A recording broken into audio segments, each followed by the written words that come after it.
जय हिंद दोस्तों, मैं नवीन शर्मा आप सभी का स्वागत करता हूं। आशा करता हूं आप सब एकदम अच्छे हैं, एकदम बेहतरीन हैं। एक बार सारे प्यारे दोस्त बताएंगे आप सब कैसे हैं। उम्मीद करूंगा एकदम अच्छे होंगे, एकदम बेहतरीन होंगे, एकदम शानदार होंगे। और साथ ही हम लोग 3 बजे के प्रैक्टिस सेट से हमेशा जुड़े रहे हैं। मैं उन छात्रों को गाइड कर देना चाहता हूं। आज 2 बातें करनी है।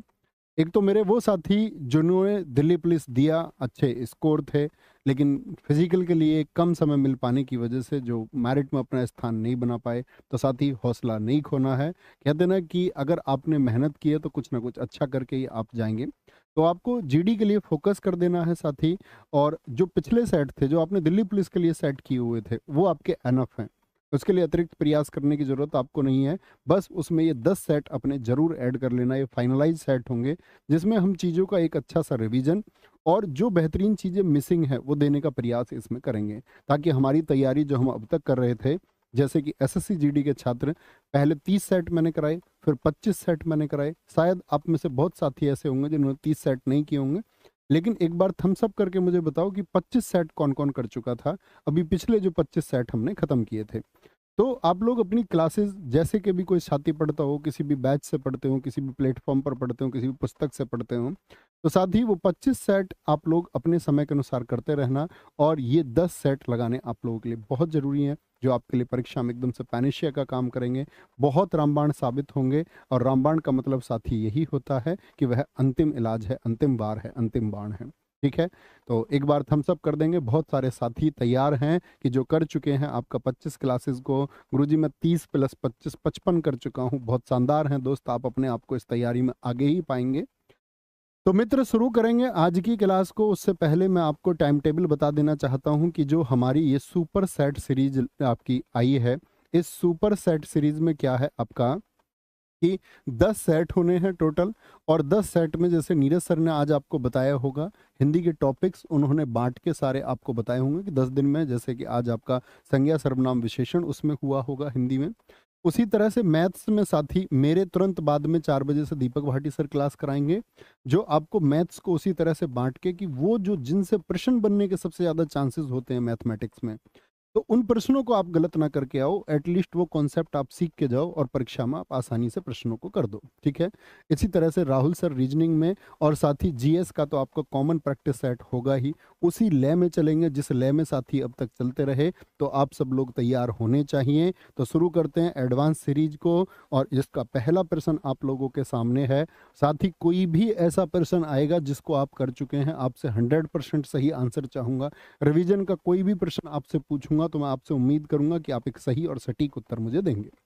तो शुरू करते हैं। पद्म भूषण और पद्म विभूषण पुरस्कार से सम्मानित सोनल मानसिंह भरतनाट्यम के अलावा निम्नलिखित में से किस नृत्य की कुशल नृत्यांगना है? किसकी नृत्यांगना है जी? कौन? सोनल मानसिंह।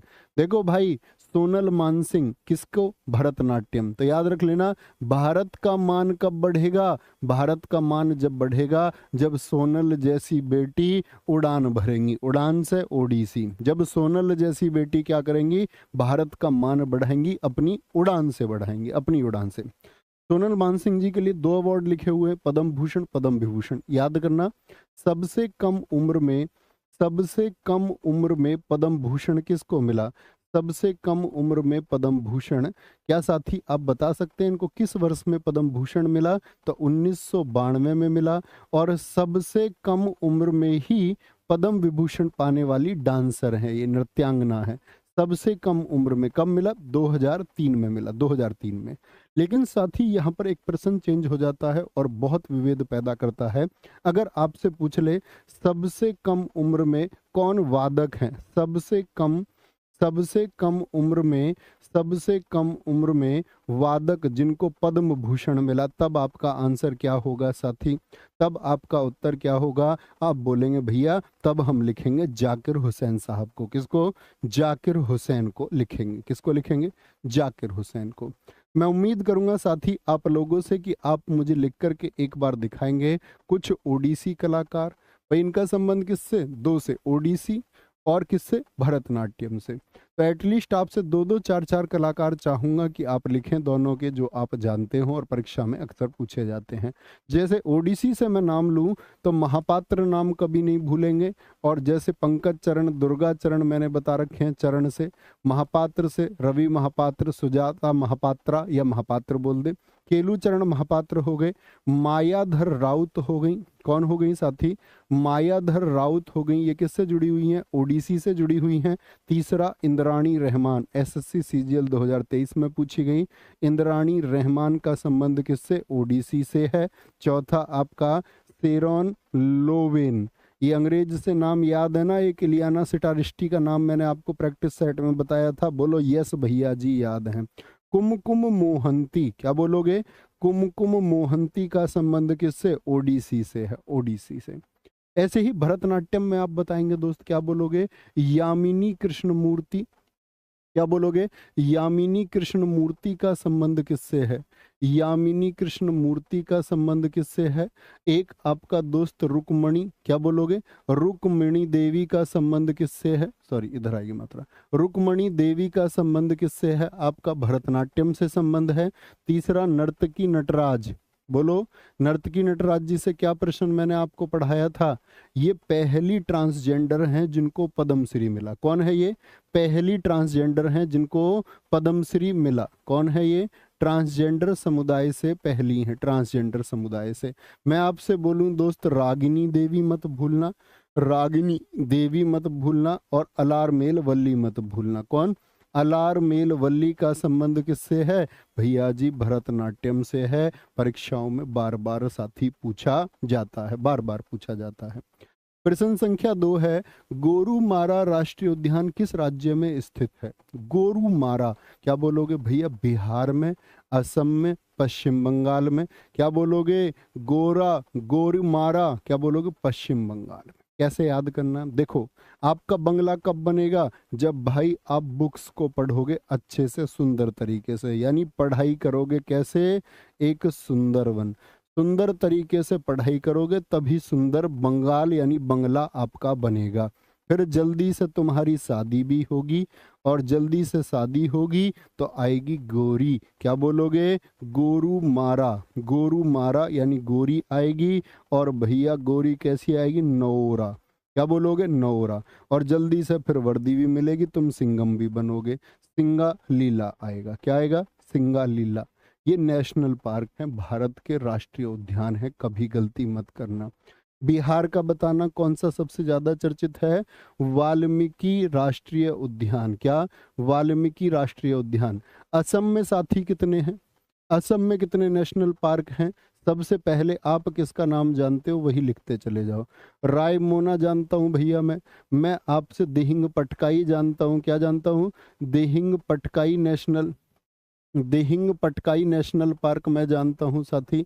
तीसरा मैं आपसे बात करता हूं इसमें, क्या बोलूंगा? डिब्रू सैखोवा मैं जानता हूं। डिब्रू, डिब्रू जो है वो कहां पर है? असम में है।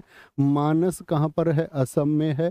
पांचवा मैं बताऊं आपको, रायमोना हो गया, दिहिंग पटकाई, डिब्रू हो गया, मानस हो गया, नामेरी, नामेरी क्या बोलोगे? और ओरंग, क्या बोलोगे?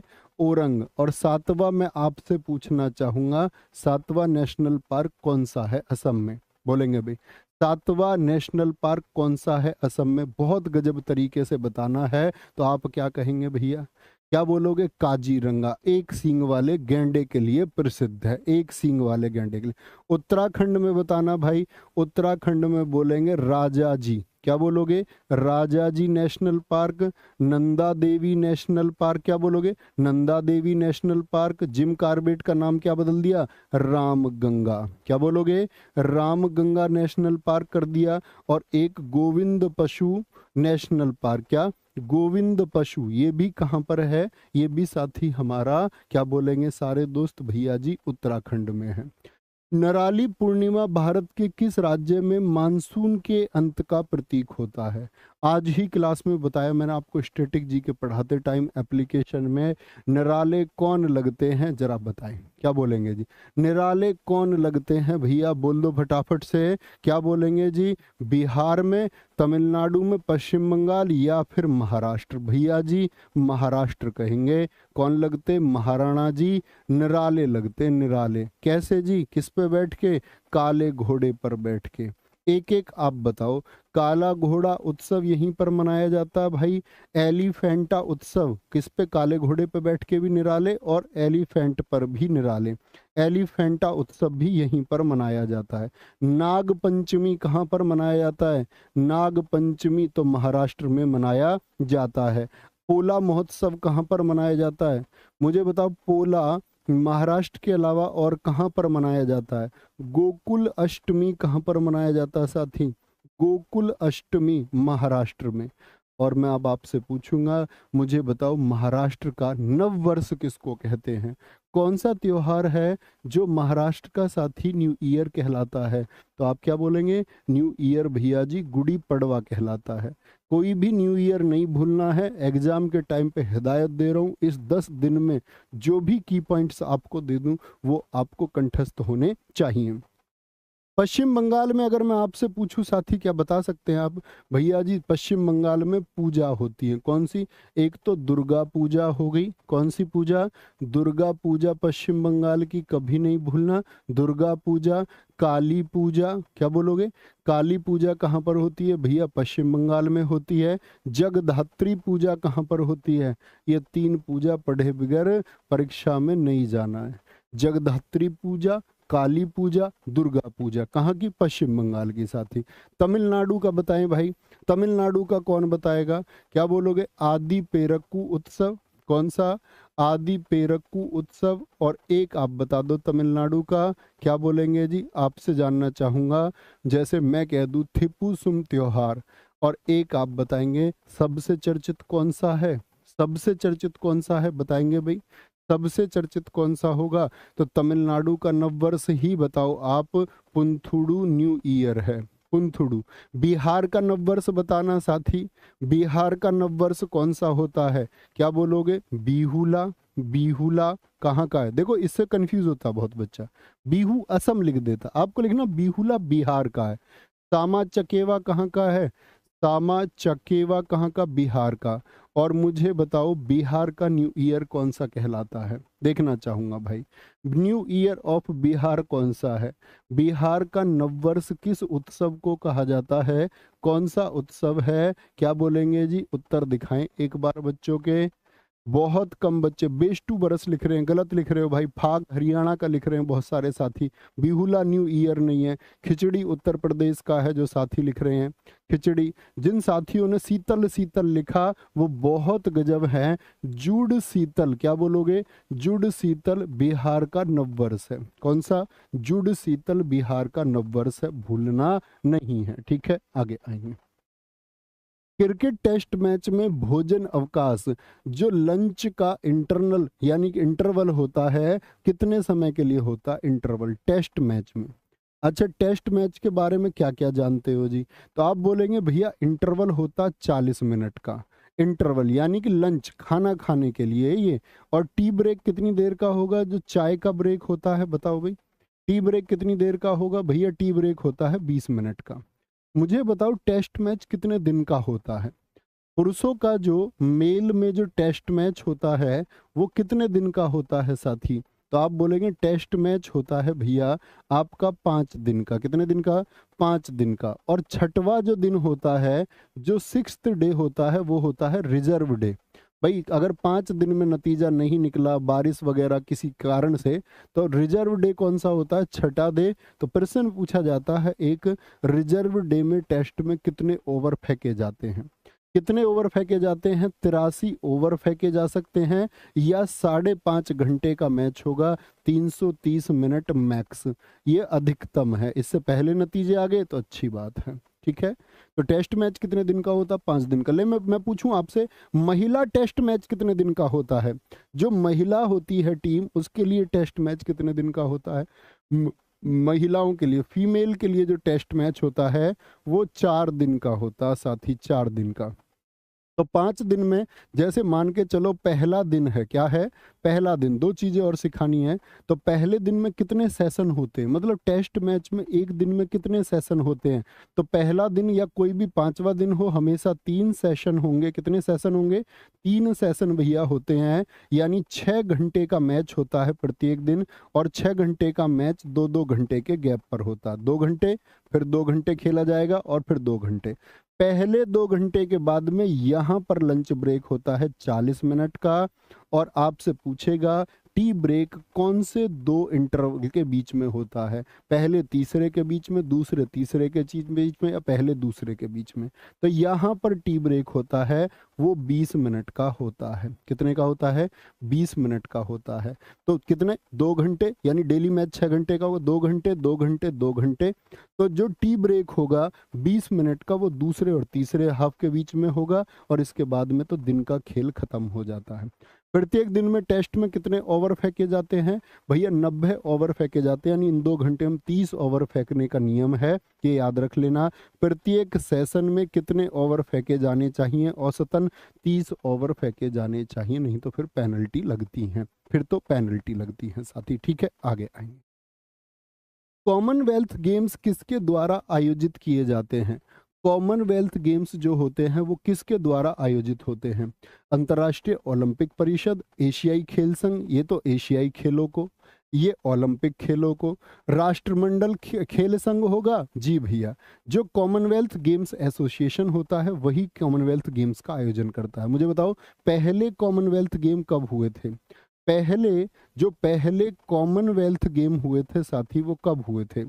पहले कॉमनवेल्थ गेम्स आप कहेंगे भैया जी 1930, कभी नहीं भूलूंगा, परीक्षा में इस बार भी आएगा, हैमिल्टन कनाडा में हुए। ये तो सब जानते होंगे साथी। दूसरा बताओ, दूसरे कब हुए थे, या मैं बोलूं सेकंड कॉमनवेल्थ गेम्स कब हुए थे। तो आप बोलेंगे दूसरे हुए 1934 में, भैया लंदन में आयोजित हुए। कहाँ पर, लंदन में आयोजित हुए। और यहीं पर भारत का एक रिकॉर्ड है जिसको एसएससी बहुत पूछती है। बताना पहले भारतीय कौन है जिन्होंने राष्ट्रमंडल खेलों में पदक जीता था। तो पहले भारतीय कौन है भैया जी, राशिद अनवर, इसी ओलंपिक में जीते थे राशिद अनवर। ये भैया कुश्ती से संबंधित हैं, किससे, कुश्ती से संबंधित है, और इन्होंने यहाँ पर कांस्य पदक जीता था। तो भारत के पहले पदक विजेता हैं ये, पहले इंडियन हैं जिन्होंने भारत को कोई मेडल दिलाया। पहले इंडियन है जिन्होंने मेडल दिलाया। मेडल कौन सा था, ब्रॉन्ज। मुझे बताओ राष्ट्रमंडल खेलों में गोल्ड जीतने वाले प्रथम भारतीय कौन है। राष्ट्रमंडल में गोल्ड किसने जीता, कॉमनवेल्थ गेम्स में गोल्ड जीतने वाले पहले भारतीय कौन है, पहले इंडियन कौन है। तो क्या बोलोगे, 1958 का रिकॉर्ड है जी। क्या बोलोगे, जीव मिल्खा सिंह, नहीं जी, जीव मिल्खा सिंह तो गोल्फ से जुड़े हुए हैं। हमारे मिल्खा सिंह, फ्लाइंग सिख मिल्खा सिंह, कौन सा गेम खेलते थे भैया, बताना, दौड़ से संबंधित थे, और इन्होंने गोल्ड जीता। मुझे बताएंगे कॉमनवेल्थ गेम्स में मेडल जीतने वाली पहली महिला कौन है। मेडल जीतने वाली पहली भारतीय महिला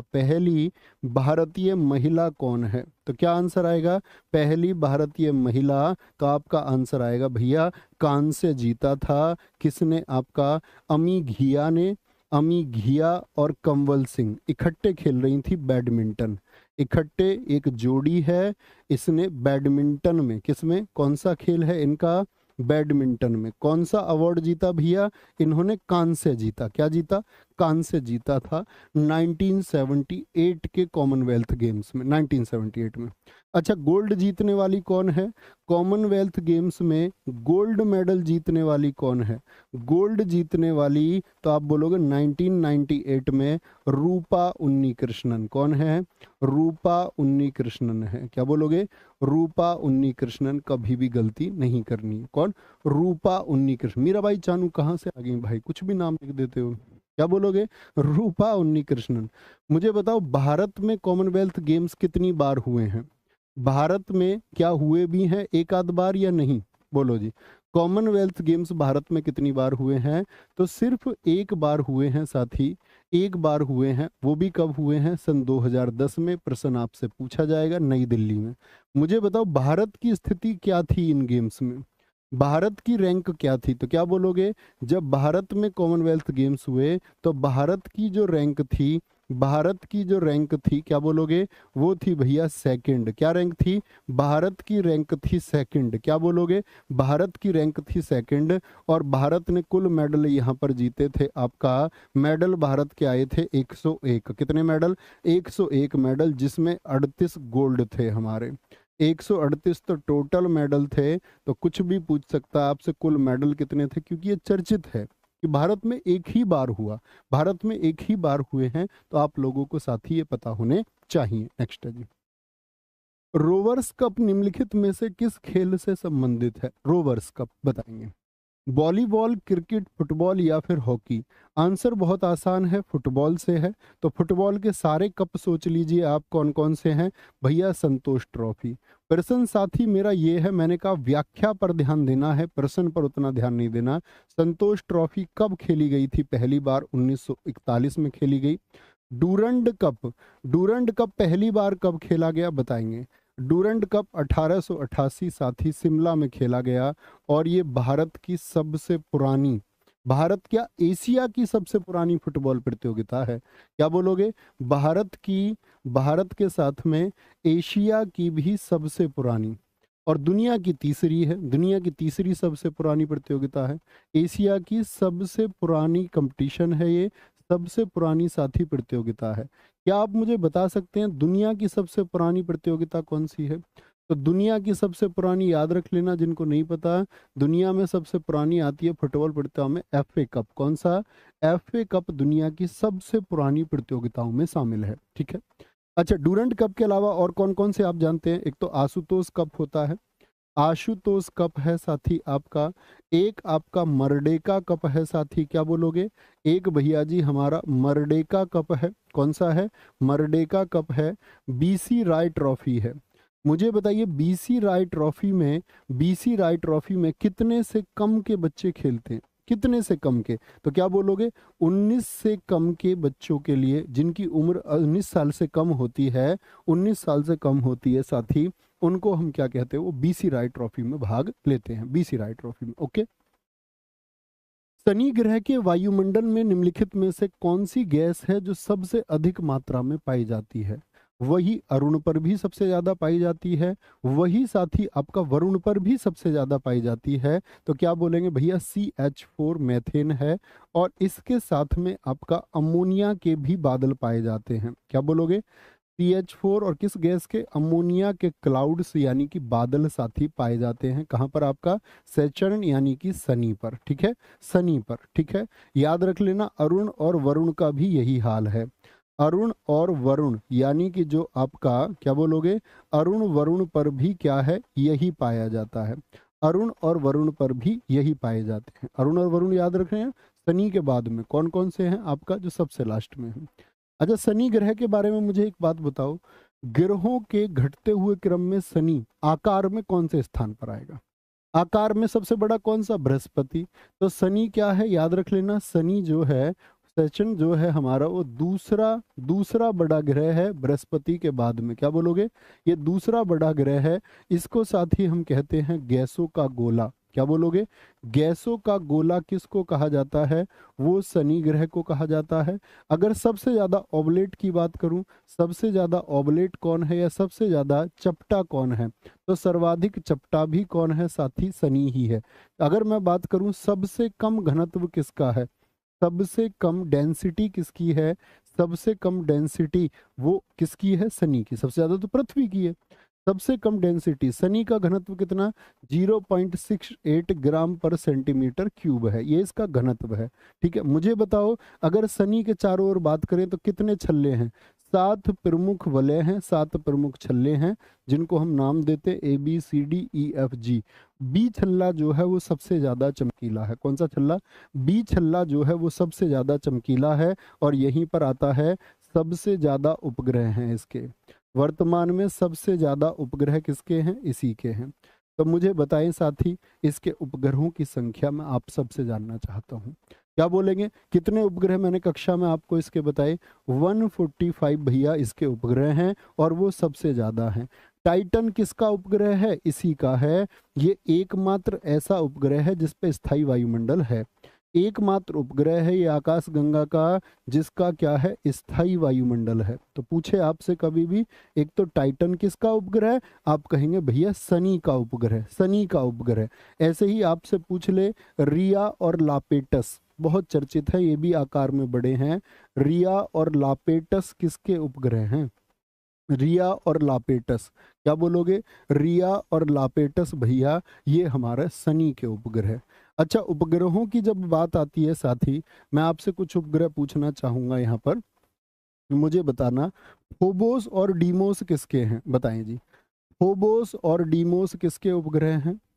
फोबोस और डीमोस, क्योंकि आप सब जानते होंगे साथी, आपका जो बुध है, मरकरी है, जो वीनस है, शुक्र है, उनका तो अपना कोई उपग्रह है ही नहीं। अपना कोई उपग्रह, उनका तो अपना कोई उपग्रह है ही नहीं। ये किसके? मंगल के दो उपग्रह हैं। पृथ्वी का एक ही है, चंद्रमा, उसके बारे में सब जानते ही हैं। गैनीमीड किसका है? सबसे बड़ा उपग्रह है गैनीमीड।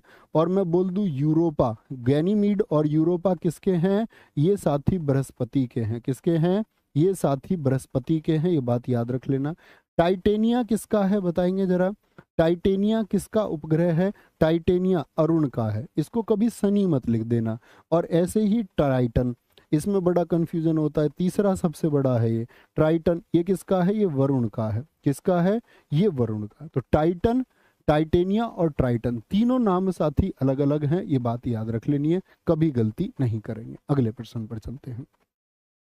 निम्नलिखित में से कौन सी एक नदी भारतीय गंगा नदी बेसिन का हिस्सा नहीं है? गंगा नदी बेसिन साथी आप ज्योग्राफी में पढ़ते होंगे, उत्तर भारत में फैला हुआ है गंगा नदी का बेसिन, उत्तर भारत, ठीक है, उत्तर और पूर्व की तरफ भी। पुनपुन नदी जो बिहार और झारखंड में बहती है, क्या गंगा नदी की ट्रिब्यूटरी है? तो आप कहेंगे जी हाँ। अजय नदी दोस्त हुगली नदी की एक सहायक नदी है जो पश्चिम बंगाल में बहती है, क्या गंगा बेसिन में शामिल होती है? जी हाँ। गंगा का बेसिन आप जानते हो ना सारे साथी, गंगा का बेसिन ये सारा गंगा का बेसिन है, ठीक है। तो क्या बोलेंगे? जलांगी नदी, ये भी पश्चिम बंगाल में बहती है। तो ये सब किसका हिस्सा है? ये गंगा बेसिन का हिस्सा है। लेकिन जोंक नदी को आप देखोगे साथी, उड़ीसा और छत्तीसगढ़ में बहती है, यानी ये दक्षिण भारत की एक नदी है जो महानदी की सहायक है। किसकी है? महानदी की सहायक है। किसकी सहायक है? महानदी की सहायक है। मुझे बताएं, महानदी की ट्रिब्यूटरी है, तो मुझे बताओ महानदी किस राज्य में बहती है?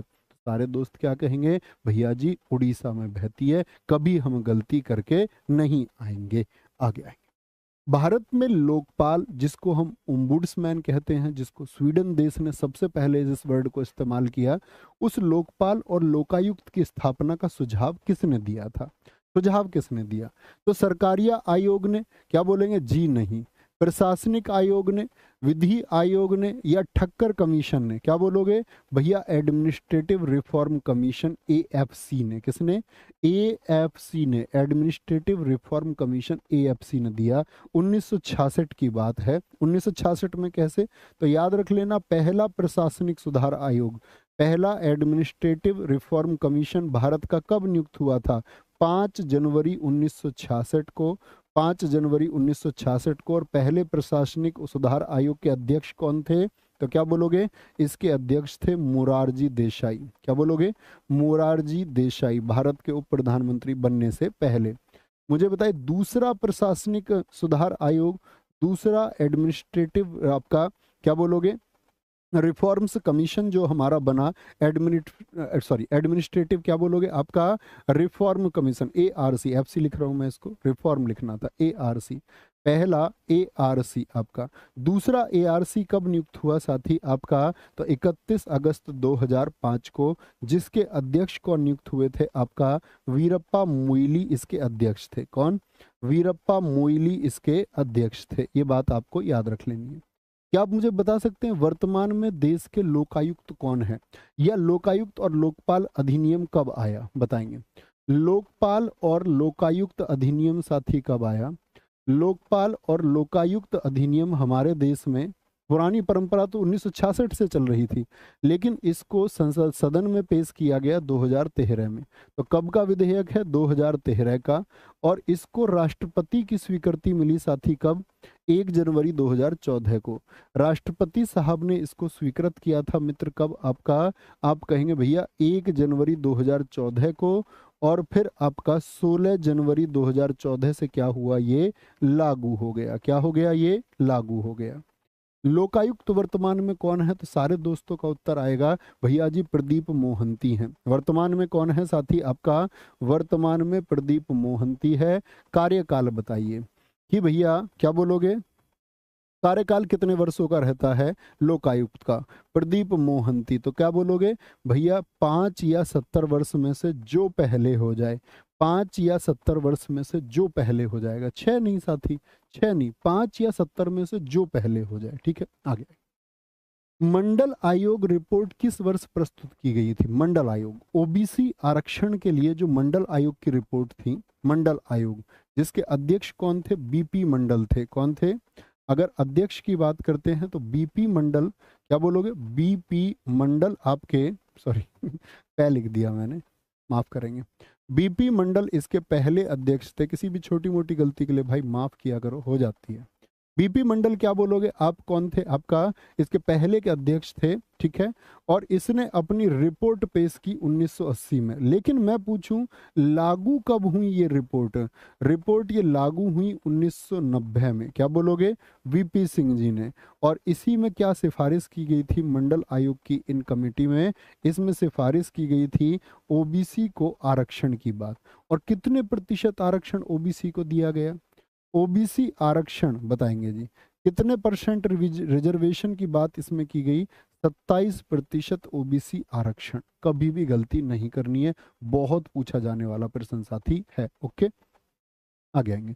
प्रथम गुप्त शासक जिसने परम भागवत की उपाधि धारण की थी। जो परम भागवत की उपाधि धारण करता है वो शासक साथी कौन सा था? बताएंगे एक बार। चंद्रगुप्त प्रथम था क्या? आप कहेंगे जी नहीं। चंद्रगुप्त प्रथम तो गद्दी पर कब बैठा था बताना? 319 एडी में। इसने कौन सा संवत साथी चलाया था? गुप्त संवत। 319 से लेकर 335-34 तक ये रहा। फिर आता है समुद्रगुप्त, उसी ने परम भागवत की उपाधि धारण की और 335 एडी से लेकर के 380 एडी तक ये शासन में रहा। इसके और क्या क्या नाम आप जानते हैं अगर मैं आपसे जानना चाहूं? समुद्रगुप्त को ही हम कहते हैं साथी भारत का नेपोलियन। क्या बोलोगे? भारत का नेपोलियन समुद्रगुप्त को ही कहा जाता है। परम क्रमांक किसको कहा जाता है? परम क्रमांक साथी इसी को कहा जाता है आपका। अगर मैं बात करूं आपसे लिच्छवी दोहित्र, लिच्छवियों का देवता किसको कहा गया है? लिच्छवी दोहित्र इसी को कहा गया है साथी। और अगर बात करूं समरसत किसको कहा गया है? समरसत किसको कहा गया है? इसी को कहा गया है। काच किसको कहा गया है? काच इसी को कहा गया है। सिर्फ एक छोटा सा प्रश्न आपसे जानना चाहूंगा कि परीक्षा में जाके भूलना नहीं है, इसके दरबारी कौन थे? इसके जो दरबारी लेखक थे वो कौन थे? बहुत प्रमुख दरबारी थे। तो आप कहेंगे भैया हम नहीं भूलेंगे हरिशेन का नाम। और साथ ही हरिशेन ने क्या लिखा? समुद्रगुप्त के विजय अभियान लिखे हैं। क्या लिखे हैं? समुद्रगुप्त के जो एक्सपेडिशंस है, क्या बोलोगे? समुद्रगुप्त के जो एक्सपेडिशंस हैं यानी जो उसके विजय अभियान हैं, उन विजय अभियानों को लिखा है। और उन विजय अभियानों को उसने लिखा है आपका किसमें? संस्कृत में। और कौन सा लेख लिखा साथी? आप कहेंगे उसने लिखा है जी प्रयाग प्रशस्ति अभिलेख को। किसको? प्रयाग प्रशस्ति, प्रयाग प्रशस्ति अभिलेख को लिखा है। प्रयाग प्रशस्ति अभिलेख को उसने लिखा है, कभी भी गलती नहीं करनी है। ठीक है, अगला प्रश्न है ब्रिटिश पत्रकार H.W. नेविंसन। H.W. नेविंसन किससे जुड़े थे? तो H.W. जो नेविंसन थे साथी वो किससे जुड़े हुए थे? तो आप कहेंगे H.W. नेविंसन का संबंध क्या असहयोग आंदोलन से है? तो आप कहेंगे जी नहीं, असहयोग आंदोलन से नहीं है। क्या सविनय अवज्ञा आंदोलन से उनका संबंध है साथी? आप कहेंगे नहीं जी। स्वदेशी आंदोलन से? जी हाँ। दरअसल में साथी जब बंगाल विभाजन हो गया, आपसे मैं बंगाल विभाजन की यदि डेट पूछूं तो क्या कहेंगे? बंगाल विभाजन बताइए मुझे, उसकी तिथि क्या थी?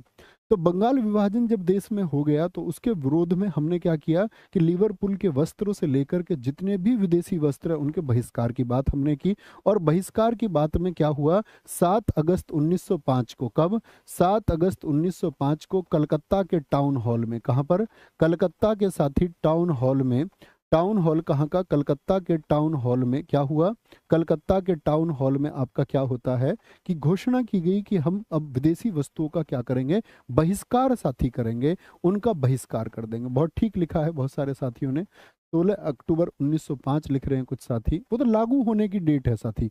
मैंने पूछा बंगाल विभाजन घोषणा कब की गई, तब उसके बाद में, ये 16 अक्टूबर से तो पहले हो गया, लागू होने से तो पहले हम विरोध कर रहे थे, तो घोषणा कब, जिसको 19 जुलाई लिखा रहता, 20 जुलाई लिखा था, 19 जुलाई उसमें सही डेट है, 1905।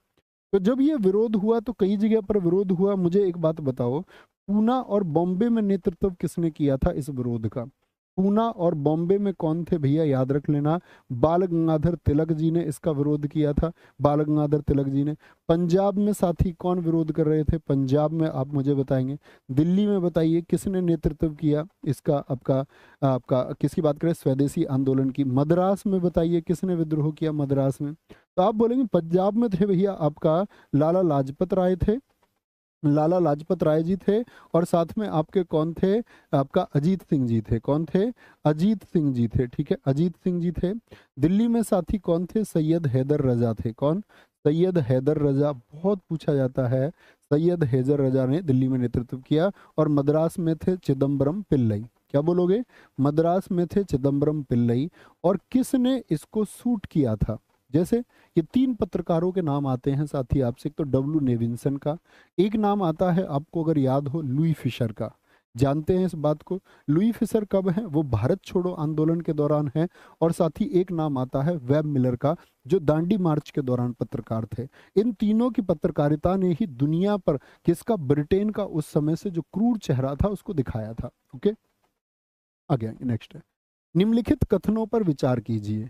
गोरेवाला समिति की संस्तुति के फलस्वरूप, और इस तरह के प्रश्नों की तरफ आज फॉर्मेट में एसएससी जा रहा है, आप लोगों को आदत बना लेनी है, वो आज स्टेटमेंट के क्वेश्चन पूछता है। क्या बोलेंगे, गोरेवाला समिति की संस्तुति के फलस्वरूप भारतीय स्टेट बैंक की स्थापना हुई, क्या बोलेंगे जी, भारतीय स्टेट बैंक की, तो गोरेवाला, एक थी एडी गोरेवाला समिति, कौन सी, एडी गोरेवाला समिति, और उसने दोस्त क्या की थी, संस्तुति की थी आपका कब, 1952 में।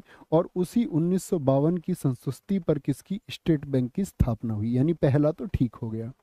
6 वाणिज्यिक बैंकों का राष्ट्रीयकरण 15 अप्रैल 1980 को हुआ था क्या, 1980 को हुआ था क्या, जी हाँ भैया 1980 को हुआ था, यानी दोनों 1 और 2 ठीक है। देखो ये कह रहा है 6 बैंकों का, इससे पहले 14 बैंकों का हुआ था, तो आप मुझे बताइए 14 बैंकों का जो राष्ट्रीयकरण हुआ था साथी वो कब हुआ था, तो आप कहेंगे भैया 14 बैंकों का हुआ था 19 जुलाई 1969 को, 1969 में, ठीक है ये। और इसके बाद में आपका साथी 1980 में 15 अप्रैल को 6 बैंकों का कर दिया गया।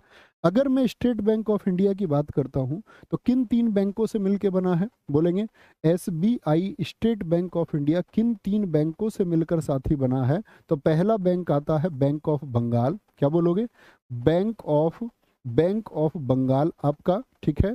बैंक ऑफ बंगाल की स्थापना आपको बतानी है। फिर मैं बोलूं बैंक ऑफ बॉम्बे आपको बताना है उसकी स्थापना कब हुई थी साथी, और बैंक ऑफ मद्रास की स्थापना साथी कब हुई थी, तो क्या बोलेंगे, बैंक ऑफ बंगाल भैया आपका बना 1806 में, बैंक ऑफ बॉम्बे आपका बना 1840 में, और बैंक ऑफ मद्रास आपका 1843 में। इन तीनों को मर्ज कर दिया गया साथी, तीनों का क्या कर दिया गया, मर्जर कर दिया गया, और तीनों को इकट्ठा 1921 में क्या बना दिया गया था, 1921 में भैया जी इंपीरियल बैंक बना दिया गया। और मुझे बताओ इसी इंपीरियल बैंक को नेशनलाइज करके, राष्ट्रीयकृत करके क्या बना दिया गया 1955 में, किस डेट को बताना, 1955 में एसबीआई को बना दिया गया, स्टेट बैंक ऑफ इंडिया को बना दिया गया। लेकिन 1955 की तिथि कौन सी थी साथी, तो आप बोलेंगे भैया जी 1 जुलाई को। तो 1 जुलाई 1955 को क्या हुआ, स्टेट बैंक ऑफ इंडिया का राष्ट्रीयकरण किया गया। गलती नहीं करनी है, एंड नॉट अलाउड। भारत के शिक्षित युवाओं में रोजगार योग्य कौशल की कमी, यानी कि रोजगार के लिए जो एक्सपर्टीज चाहिए वो उनके अंदर नहीं है, वो उनके अंदर नहीं है। इस कारण से रोजगार, एक बेरोजगारी पैदा होती है कि उनको काम नहीं मिल पा रहा, स्किल्स उनके अंदर नहीं है उस तरह की। ठीक है, तो क्या बोलेंगे, तकनीकी बेरोजगारी बोल दें क्या इसको? नहीं जी, ये शिक्षित बेरोजगारी होती है भाई। आप पढ़े लिखे तो हैं, लेकिन काम करने के लिए, प्रोडक्शन के लिए जो नॉलेज चाहिए, आपने पढ़ रखा है इतिहास भूगोल सब कुछ, लेकिन टेक्निकल नॉलेज आपके पास नहीं है, लेकिन उसकी वजह से कभी भी टेक्निकल अनएम्प्लॉयमेंट मत लिख देना, उसकी वजह से होती है शिक्षित बेरोजगारी। चक्रीय बेरोजगारी की अगर हम बात करें आपसे, तो चक्रीय बेरोजगारी कब पैदा होती है? ये होती है जब आर्थिक मंदी आए।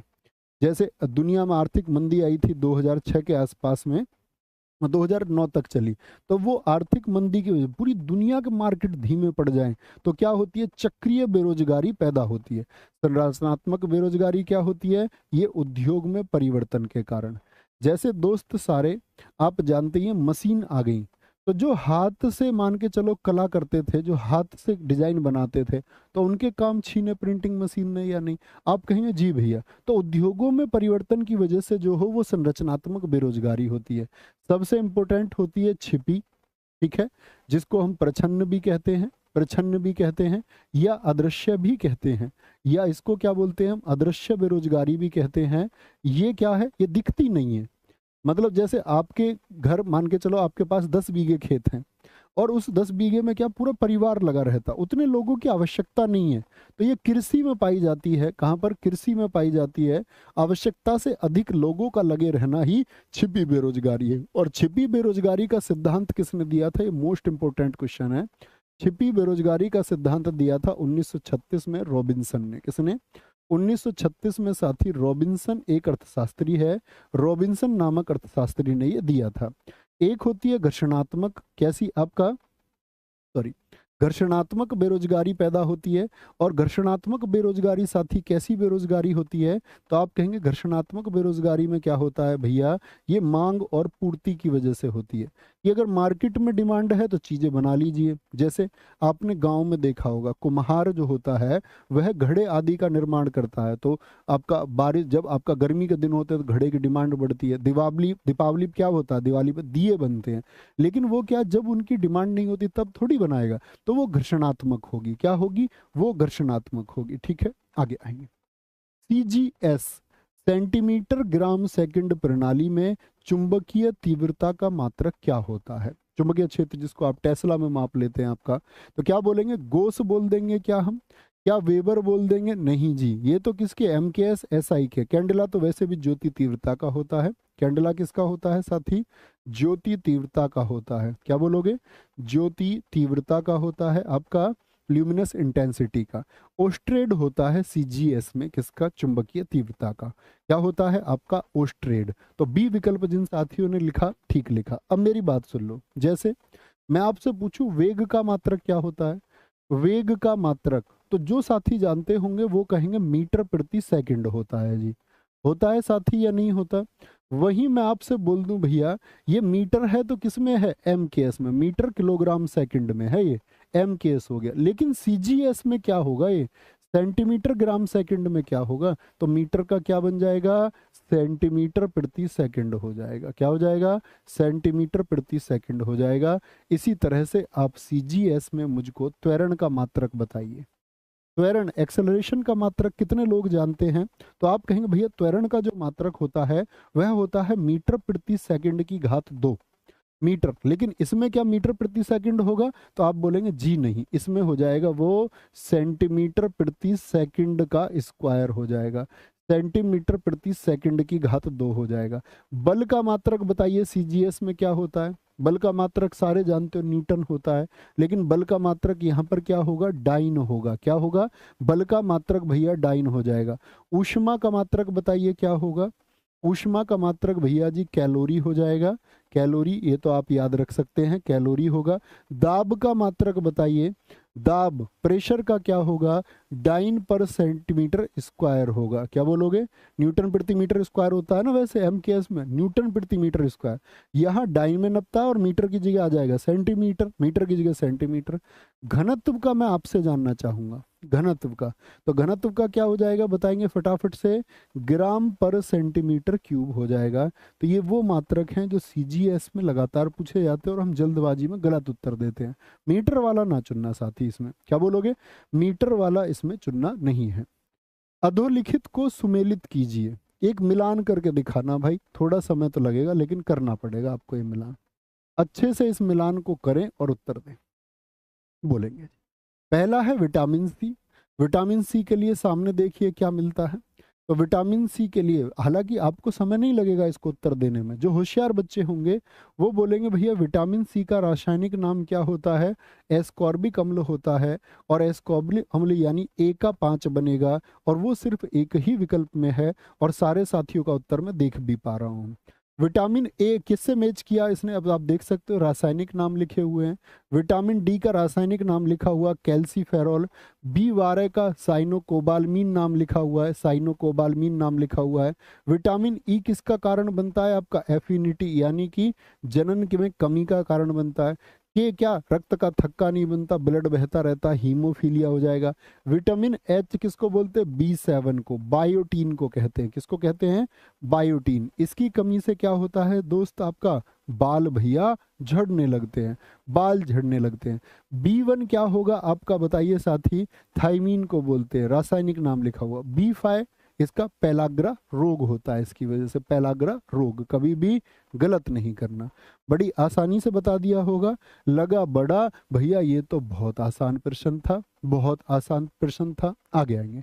हाल ही में कौन सी राज्य सरकार सभी जिलों में पीएम कॉलेज ऑफ एक्सीलेंस, प्रधानमंत्री कॉलेज ऑफ एक्सीलेंस गुणवत्ता बढ़ाने के लिए स्थापित करने जा रहे हैं? कहां पर बताएंगे? गुजरात में, राजस्थान, मध्य प्रदेश या फिर उत्तर प्रदेश?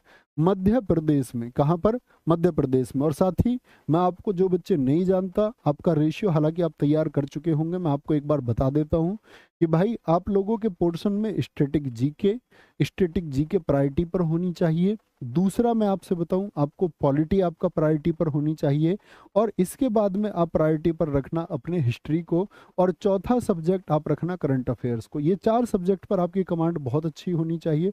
बाकी परीक्षा में विषय आपको नदारद भी मिल सकते हैं जब आप देने जाएंगे। मध्य प्रदेश की अगर हम बात करते हैं तो अभी मध्य प्रदेश में एडीबी, एडीबी किसको बोलते हैं? Asian development bank. बताइए एडीबी की स्थापना कब हुई थी? अभी एडीबी से मध्य प्रदेश सरकार ने क्या किया है? $175 मिलियन का ऋण लिया है। क्या लिया है? ऋण लिया है। किस बात के लिए लिया है? सड़क कनेक्टिविटी में सुधार के लिए।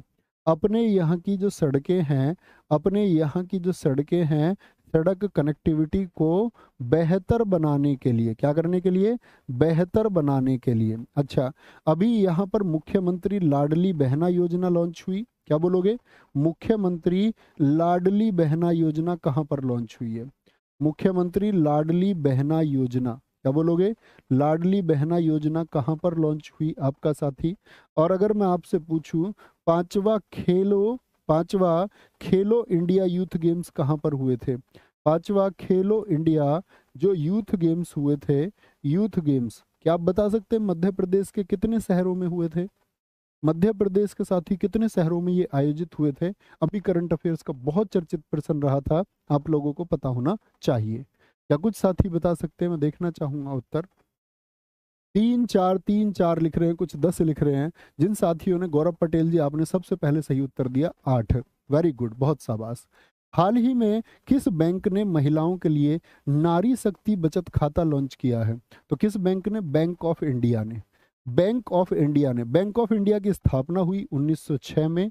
इसका हेडक्वार्टर कहाँ पर है साथी? बंबई में है। क्या बोलोगे? पंजाब नेशनल बैंक 1894 का है, आरबीआई 1935 का, एसबीआई 1955 का, सब जानते होंगे। अभी एक बात और याद रख लेना, जो आईसीआईसीआई बैंक है हमारा, आईसीआईसीआई बैंक है, इसने आपका साथी एक चीज लॉन्च की, मनी टू इंडिया। कहाँ के लिए लॉन्च किया है आईसीआईसीआई ने? मनी टू इंडिया, ये कनाडा, ताकि कनाडा से सीधे पैसे भेजे जा सके। तो इसके लिए आईसीआईसीआई ने क्या लॉन्च कर दिया है? Money to Canada. Money to Canada प्रश्न पूछा जाएगा उसी तरह से। तो आपसे पूछाएगा डिजिटल आपूर्ति के लिए, डिजिटल आपका आपूर्ति के लिए स्मार्ट फिन किसने लॉन्च किया है? डिजिटल आपूर्ति के लिए, डिजिटल करेंसी की आपूर्ति के लिए आपका क्या स्मार्ट फिन किस बैंक ने लागू किया है? स्मार्ट फिन लॉन्च किया है ये आपका यस बैंक ने। साथी क्या बोलोगे? यस बैंक ने लॉन्च किया है। आपसे पूछे अभी सम्मान रुपए क्रेडिट कार्ड किस बैंक ने लॉन्च किया? सम्मान रुपए क्रेडिट कार्ड किसने लॉन्च किया है आपका? तो आप कहेंगे भैया ये लॉन्च किया है इंडस इंड बैंक ने। क्या बोलोगे? इंडस इंड बैंक ने इसको जारी किया। इंडस इंड बैंक, कौन से बैंक ने? इंडस इंड बैंक ने। गलती मित्र मत करना। अगले प्रश्न पर चलते हैं। हाल ही में किस देश ने कालाजार का उन्मूलन किया? ये दोस्त वैश्विक परिदृश्य है और वैश्विक रूप से जो बड़ी घोषणाएं या बड़ा कुछ भी इवेंट होता है वो आपको परीक्षा के लिए पता होना चाहिए। तो क्या कहेंगे भैया? किसने? बांग्लादेश ने। क्या बोलोगे जी? बांग्लादेश ने। एक पूछेगा अभी अभी बहुत चर्चित रहा भारत किर्गिस्तान, उसका नाम बताइए। भारत किर्गिस्तान की सेनाओं ने जो एक संयुक्त युद्धाभ्यास किया, एक जॉइंट आपका जो एक्सरसाइज हुई अभी साथी, एक संयुक्त जो आपका अभ्यास हुआ, उसका क्या नाम है? तो आप क्या बोलोगे? उसका नाम है जी खंजर अभ्यास। कौन सा अभ्यास था? खंजर अभ्यास था। और उसका ये 11वां सत्र था। क्या बोलोगे? 11वां एडिशन था, 11वां सत्र था। ठीक है। दूसरी अगर हम बात करते हैं 2024 में अभी वैश्विक रूप से ग्लोबल फायर, क्या बोलोगे? ग्लोबल फायर पावर की एक लिस्ट लॉन्च हुई, ग्लोबल फायर पावर की। उसमें भारत का स्थान क्या रहा है? ग्लोबल फायर पावर यानी शक्तिशाली देशों में आपका फर्स्ट पर जो रहा है वो तो रहा है यूनाइटेड स्टेट्स ऑफ अमेरिका, दूसरे पर साथी रहा है इसमें आपका रूस, तीसरे पर चाइना, और चौथे पर ग्लोबल फायर पावर में कौन आया है? इस बार अपना देश भारत आया है। चौथी रैंक सबको पता होनी चाहिए। फ्रांस के अभी हाल ही में बहुत चर्चित खबर है वैश्विक रूप से, फ्रांस के साथी नए पीएम कौन बने? नए प्राइम मिनिस्टर कौन बने हैं आपका? तो क्या बोलोगे? गैब्रियल अटल बने हैं। कौन बने हैं? गैब्रियल अटल बने हैं। गैब्रियल अटल याद रखेंगे। अभी मुझे बताइए भारत का बहुत चर्चित समझौता रहा ग्रीन फ्यूल्स के लिए। तो भारत ने जो आपका भारत ने ग्रीन फ्यूल्स, क्या बोलोगे? भारत ने ग्रीन फ्यूल्स आपका ग्रीन फ्यूल्स जो अलायंस किया है यानी समझौता किया है वो किस देश के साथ किया है? तो क्या बोलोगे? डेनमार्क के साथ में साथी कर लिया है। किसके साथ में? डेनमार्क के साथ में भारत ने आपका जो हरित ईंधन है उसके लिए समझौता किया है। आगे आएंगे। हाल ही में किस राज्य सरकार ने सीएम फेलोशिप कार्यक्रम शुरू किया है? सीएम फेलोशिप कार्यक्रम आपका क्या जो बढ़ते हुए आपका शिक्षार्थी है उनकी मदद के लिए। तो हरियाणा ने, उत्तर प्रदेश या राजस्थान? भैया उत्तर प्रदेश ने इसको शुरू किया है। और उत्तर प्रदेश में अभी क्या चल रहा है? याद रख लेना, अयोध्या को विकसित करने के लिए क्या चल रहा है? नव्य अयोध्या प्रोजेक्ट कहाँ पर चल रहा है? तो ऐसे तो नहीं पूछेगा अयोध्या को विकसित करने के लिए कहाँ पर, लेकिन पूछेगा अयोध्या के विकास के लिए कौन सा प्रोजेक्ट चल रहा है। तो आप बोलेंगे नव्य अयोध्या प्रोजेक्ट वहां पर चल रहा है। ठीक है। और इसी में चल रही है नव्य अयोध्या प्रोजेक्ट में ही पेइंग गेस्ट योजना। क्या बोलोगे? पेइंग गेस्ट योजना कहां पर लॉन्च हुई है? उत्तर प्रदेश में। मत भूलना यूपी वाले साथी भी। ठीक है। एक सुरक्षित शहर योजना कहां पर चली जिसमें शहरों को सुरक्षित किया जा रहा है? क्यों भैया, शहर को कोई क्या ले जाएगा कहीं? जी हाँ, शहरों में क्राइम तो होता ही है। तो इसमें कितने शहरों को चुना गया आप बताइए। तो सुरक्षित शहर योजना में 17 आपका जगह या 17 स्थल कह सकते हैं, या 17 नगर पालिका हम कह सकते हैं, और 17 आपके शहरों में, इनमें नगर पालिकाएं, जितने भी सरकारी और गैर सरकारी संगठन है उन सबको कैमरे से लैस किया जाएगा यानी कंट्रोल दिया जाएगा। ठीक है। चौथा याद रख लेना, अभी यहाँ पर प्राण प्रतिष्ठा हुई। कौन सा समारोह हुआ? प्राण प्रतिष्ठा समारोह हुआ। तो वहां पर शुरू किया गया एक महामंडल उत्सव। तो अब ये बहुत बड़ा उत्सव बन के स्टैटिक जीके से लेकर सभी एग्जाम्स में उभरेगा इन फ्यूचर। याद रख लेना, महामंडल उत्सव कहाँ पर मनाया गया? यूपी में। क्या बोलोगे? यूपी में महामंडल उत्सव मनाया गया। और कितने दिन तक ये चला? कितने दिनों तक मनाया जाएगा? 42 दिन, 42 डेज। क्या बोलोगे? 42 डेज, गलती नहीं करनी है। आगे आएंगे साथी। उत्तर प्रदेश के किस शहर में AIISH सैटेलाइट सेंटर का उद्घाटन हुआ? इसका मतलब है ऑल इंडिया इंस्टीट्यूट, क्या बोलोगे? ऑल इंडिया साथी institute, all India institute for speech and hearing, यानी स्पीच का मतलब बोलने के लिए, जो लोग बोलने में सहायक नहीं, और सुनने में जिनको दिक्कत है उन सब के लिए जो आपका आगे विकास के कार्य होंगे, तो उसके लिए AIISH जो मनसुख मंडाविया ने इसका उद्घाटन किया। लेकिन कहाँ पर किया है, उत्तर प्रदेश के किस शहर में, ये आपका आज का होमवर्क है साथी। ये 10 क्लासेस से जुड़े रहिए। मैंने आपसे पहले भी कहा, ये आपको दोस्त फाइनलाइज करेंगे पिछली तैयारी के रिवीजन से लेकर के क्या चीज़ें हमारी मिसिंग थी, उन सब चीज़ों को पूर्ण करना है। ख्याल रखेंगे अपना बहुत सारा। मिलते हैं कल साथी आपका कक्षा में। बाय बाय, टेक केयर, जय हिंद, जय भारत, लव यू ऑल, बहुत सारा प्यार। ठीक है, ख्याल रखिए, अच्छे से पढ़ते रहिए, सब बढ़िया होगा, सब बेहतरीन होगा। बस ज़रूरत है तो आपको खुद पर विश्वास रखने की, क्योंकि इस दुनिया में साथी किसी भी चीज़ से, किसी पुस्तक से, किसी कंटेंट से, किसी टीचर, इन सब चीज़ों से ज़्यादा ज़रूरी है आपका खुद पर विश्वास होना। अगर वह है तो आप सब कुछ कर सकते हैं। थैंक यू, नमस्ते।